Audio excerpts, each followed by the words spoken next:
Hello friends, എല്ലാവർക്കും movie talks and റിവ്യൂവിന്റെ പുതിയൊരു video ഉണ്ട്. സദാ ഇന്നത്തെ വീഡിയോ ഭാഗത്ത് നമ്മൾ പങ്കുവെക്കുന്നത് ഇന്ന് സർപ്രൈസ് ആയിട്ട് OTT റിലീസ് എത്തിയിരിക്കുന്ന സിനിമയെക്കുറിച്ച് അതോടൊപ്പം കുറച്ച് കൺഫേംഡ് ആയിട്ടുള്ള മലയാള സിനിമയുടെ അപ്ഡേറ്റ്സ് ആണ്. വീഡിയോ ആദ്യമായിട്ട് കാണുന്ന സുഹൃത്തുക്കളാണെങ്കിൽ പുതിയ സിനിമാ വിശേഷങ്ങൾക്കായിട്ട് ഇപ്പോൾ തന്നെ ചാനൽ സബ്സ്ക്രൈബ് ചെയ്ത് നോക്കുക.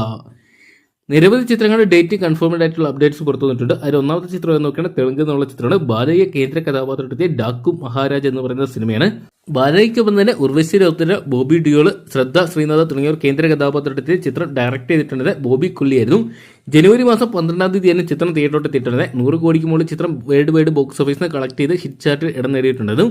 ഇപ്പോഴത്തെ ചിത്രത്തിന്റെ OTT റൈറ്റ്സ് എല്ലാം തന്നെ നെറ്റ്ഫ്ലിക്സ് സ്വന്തമാക്കിയിട്ടുണ്ട്. നെറ്റ്ഫ്ലിക്സ് എന്നാണ് ഈ സിനിമയെ സ്ട്രീമിംഗ് നടത്താൻ പോകുന്നത് നോക്കുകയാണെങ്കിൽ ഈ വരുന്ന ഫെബ്രുവരി മാസം 21-ാം തീയതിയാണെന്ന് അറിയിച്ചിട്ടുണ്ട്.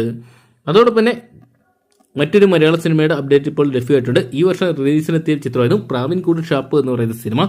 സൗബിൻ ഷാഹിർ, ബേസിൽ ജോസഫ്, അതോടൊപ്പം തന്നെ ചെമ്പൻ വിനോദ് ജോസ് തുടങ്ങിയവരായിരുന്നു ഈ ഒരു സിനിമയെ കേന്ദ്ര കഥാപാത്രമായിട്ട് വന്നിട്ടുള്ളത്. ചിത്രം ഡയറക്ട് ചെയ്തിട്ടുണ്ടായിരുന്നത് ശ്രീരാജ് ശ്രീനിവാസനായിരുന്നു. എന്തൊക്കെയാണ് പ്രതീക്ഷയ്ക്കൊത്ത് ചിത്രം ഉയരാൻ സാധിച്ചില്ലെങ്കിലും ഇപ്പോഴത്തെ ചിത്രത്തിന്റെ OTT റൈറ്റ്സ് എല്ലാം തന്നെ ആമസോൺ പ്രൈം വീഡിയോസ് സ്വന്തമാക്കിയുള്ള അപ്ഡേറ്റുകളാണ് ലഭ്യമായിരിക്കുന്നത്.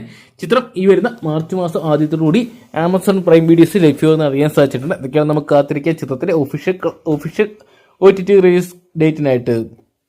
അതോടൊപ്പം തന്നെ പ്രേക്ഷകർ ഏറെ ആകാംക്ഷയോടെ കാത്തിരിക്കുന്ന മറ്റൊരു ചിത്രമാണ് ഈ വർഷം റിലീസിലെത്തിയിട്ടുണ്ടായിരുന്ന Dominic and the ladies birds എന്ന് പറയുന്ന മമ്മൂട്ടി ചിത്രത്തിനായിട്ട് ഇപ്പോഴത്തെ ചിത്രത്തിന്റെ OTT അപ്ഡേറ്റ്സുകളൊക്കെ ലഭ്യമായിട്ടുണ്ട്. ഗൗതം വാസുദേവൻ അണിയിച്ചൊരുക്കിയ ചിത്രം ബോക്സ് ഓഫീസിൽ ആവറേജ് വിജയം സ്വന്തമാക്കിയിട്ടുണ്ടായിരുന്നു. ഇപ്പോഴത്തെ ചിത്രത്തിന്റെ OTT റൈറ്റ്സ് എല്ലാം തന്നെ സോണി ലൈവ് സ്വന്തമാക്കിയുള്ള അപ്ഡേറ്റുകളൊക്കെ വരുന്നുണ്ടെങ്കിൽ നെറ്റ്ഫ്ലിക്സും ചിത്രത്തിന്റെ OTT റൈറ്റ്സ് സ്വന്തമാക്കുന്ന ചില പേജുകളിൽ കാണാൻ സാധിച്ചിട്ടുണ്ട്. എന്തൊക്കെയാണ് നമുക്ക് വരും ദിവസങ്ങളിൽ തന്നെ മമ്മൂട്ടി കമ്പനിയിൽ നിന്നും ചിത്രത്തിന്റെ ഒഫീഷ്യൽ അപ്ഡേറ്റുകൾ ഉണ്ടാകുമെന്ന് പ്രതീക്ഷിക്കാം. എന്നൊക്കെയാണ് നമുക്ക് കാത്തിരിക്കുക ചിത്രത്തിന്റെ OTT റിലീസിനായിട്ട്. അതോടൊപ്പം തന്നെ കാത്തിരിപ്പിന് വിരാമമിട്ടുണ്ട് ഈ ഒരു വർഷത്തെ ഏറ്റവും വലിയ വിജയ ചിത്രമായിട്ടുള്ള രേഖാചിത്രം എന്ന് പറയുന്ന സിനിമയുടെ OTT അപ്ഡേറ്റ് ലഭ്യമായിട്ടുണ്ട്. ചിത്രം ഡയറക്ട് ചെയ്തിട്ടുള്ളത് ജോഫിൻ ഡി ചാക്കോ ആയിരുന്നു. ആസിഫിന് കേന്ദ്ര കഥാപാത്രത്തെത്തിയ ചിത്രത്തിൽ അനശ്വര രാജനായിരുന്നു നായികയായിട്ട് വന്നിട്ടുണ്ടായത്. ഇപ്പോഴത്തെ ചിത്രത്തിന്റെ OTT റൈറ്റ്സ് എല്ലാം തന്നെ സോണി ലൈവ് സ്വന്തമാക്കിയിട്ടുണ്ടെന്ന് അറിയാൻ സാധിച്ചിട്ടുണ്ട്. സോണി ലൈവ് ഈ വരുന്ന മാർച്ച് മാസം 7-ാം തീയതി ഈ ഒരു സിനിമയെ സ്ട്രീമിംഗ് നടത്താൻ പോവുകയാണ്. മലയാളത്തിന് പുറമെ തമിഴ്, തെലുങ്ക്, ഹിന്ദി തുടങ്ങിയ ഭാഷകളുടെയായിട്ട് നമുക്ക് സോണി ലൈവ് വഴി ഈ ഒരു സിനിമ കണ്ടാസ്വദിക്കാൻ സാധിക്കുന്നതായിരിക്കും.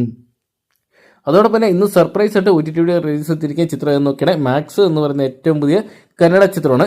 ചിത്രം ബോക്സ് ഓഫീസിൽ അത്യാവശ്യം ഭേദപ്പെട്ട വിജയമൊക്കെ സ്വന്തമാക്കിയ ചിത്രമായിരുന്നു മാക്സ് എന്ന് പറയുന്ന സിനിമ. കിച്ച സുദീപ് കേന്ദ്ര കഥാപാത്രത്തെത്തിയ ചിത്രത്തിൽ വരലക്ഷ്മി, ശരത് കുമാർ, സംയുക്ത ഹെർനാഥ് തുടങ്ങിയവരാണ് നായികയായിട്ട് എത്തിയിട്ടുള്ളത്. ചിത്രം ഡയറക്ട് ചെയ്തിട്ടുള്ളത് വിജയ് കാർത്തികയായിരുന്നു. എന്നൊക്കെയാണ് ചിത്രം ബോക്സ് ഓഫീസിൽ അത്യാവശ്യം നല്ലൊരു വിജയം സ്വന്തമാക്കിയ ചിത്രത്തിന്റെ OTT റിലീസിന് വേണ്ടി കാത്തിരുന്ന സിനിമാ പ്രേമികൾക്ക് ഇപ്പോഴത്തെ സന്തോഷ വാർത്ത വന്നിരിക്കുന്നത്.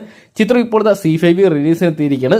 മലയാളത്തിലടക്കം നമുക്ക് ഈ സിനിമ കാണാൻ സാധിക്കുന്നതായിരിക്കും. മലയാളം, തമിഴ്, തെലുങ്ക്, കന്നഡ തുടങ്ങിയ 5ഓളം ഭാഷകളുടെയായിട്ടാണ് C5 ഈ സിനിമയുടെ സ്ട്രീമിംഗ് നടത്തിയിരിക്കുന്നത്. അപ്പോൾ ഇത്രയും ചിത്രങ്ങളുടെ കൺഫേംഡ് ആയിട്ടുള്ള അപ്ഡേറ്റ്സ് ആണ് ലഭ്യമായിരിക്കുന്നത്. അപ്പോൾ ഇതിലെ ചിത്രത്തിന്റെ OTT റിലീസിന് വേണ്ടിയാണ് നിങ്ങൾ പ്രേക്ഷകർ കാത്തിരിക്കുന്നത്. കമന്റ് ബോക്സിൽ പങ്കുവെക്കുക. വീഡിയോ ഇഷ്ടപ്പെട്ടെങ്കിൽ ലൈക്ക് ചെയ്യാനും ഷെയർ ചെയ്യാനും ചാനൽ സബ്സ്ക്രൈബ് ചെയ്യാനും മറക്കണ്ട.